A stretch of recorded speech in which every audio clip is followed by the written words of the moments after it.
In other words, Hegel's own offspring intellectually and spiritually, which has to do with the realm of freedom, of ideas. That's what Geist in German means. It has to do with the spirit, with the mind, with the intellect, and how they are unified in the German language and philosophy.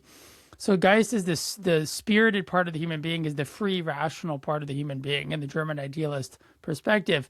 And so Hegel's philosophy gave birth to completely contrasting and indeed opposed forms of thought and culture. And that says something wonderful about it. It means if you want to understand a highly divided partisan world, you need a kind of perspective that could have given birth to both sides. And then I agree with Taylor that Hegel, in a way, did. So you don't have to understand anything about Hegel to understand the news and Spirit News. But understanding Spirit News will give you a sense of why Hegel, German idealism, and my own philosophy is an extremely relevant thing, I think, for current affairs. And by the way, what are current affairs? Well, let's get an insight from one of our great friends of journalism, Søren Kierkegaard. According to Kierkegaard, he said, "The daily press is the evil principle of the modern world." And time will only serve to disclose this fact with greater and greater clearness. So was Kierkegaard right? Absolutely. News teaches us that if we don't pay attention to something that an editor decided was relevant today, then by tomorrow we'll be behind the times, even though by tomorrow no one cares about yesterday's news. So there's a paradox built into the news. It's the idea that the news knows what it is to be timely, what it is to be relevant, and that means something that's happening now. But if something happens now, and that's the only thing that makes it relevant, then nothing is relevant because every moment of the now has already passed away. We all know this. So the very conceit of news is intellectually stupid, and it's had a devastating effect on the intellectual and spiritual quality of modern society. At the same time, news is incredibly addictive, and its power defines the modern world.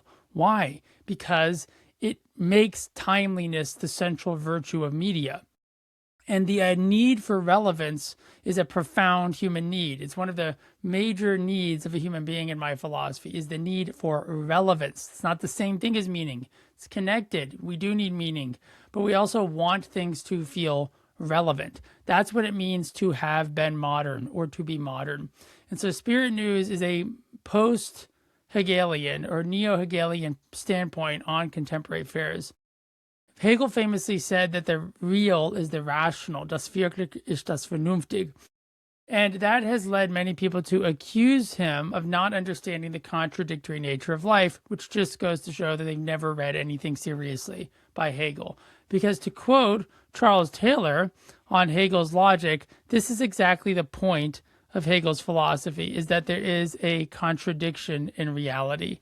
And if you don't acknowledge this contradiction, if you think it can be overcome, you won't understand any real concepts. The nature of how concepts work is they involve a negation of the reality that manifests them. So in other words, if I look at the news today, which we're going to talk about the feast day of St. Thomas Aquinas. Hello, that's a big part of Spirit News. 800 years means you might be very current.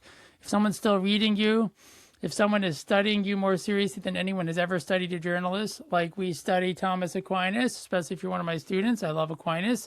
He's a truly great philosopher, a truly great mind. Then you know a feast day for St. Thomas Aquinas is part of the news today. The other part of the news we're already talking about. It's why we need a philosophy take on the news. Now, not any philosophy take. If you try to get an analytic philosopher to give a philosophy take on the news, well, but no, that's not a jab at analytic philosophy. It's a poke of the truth at time.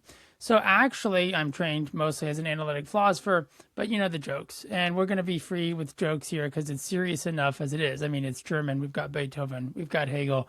We need a little bit of lightness every now and then. So the major second theme is what we've already been weaving through, which is why we need to synthesize time and eternity. And that's a little nod to Kierkegaard,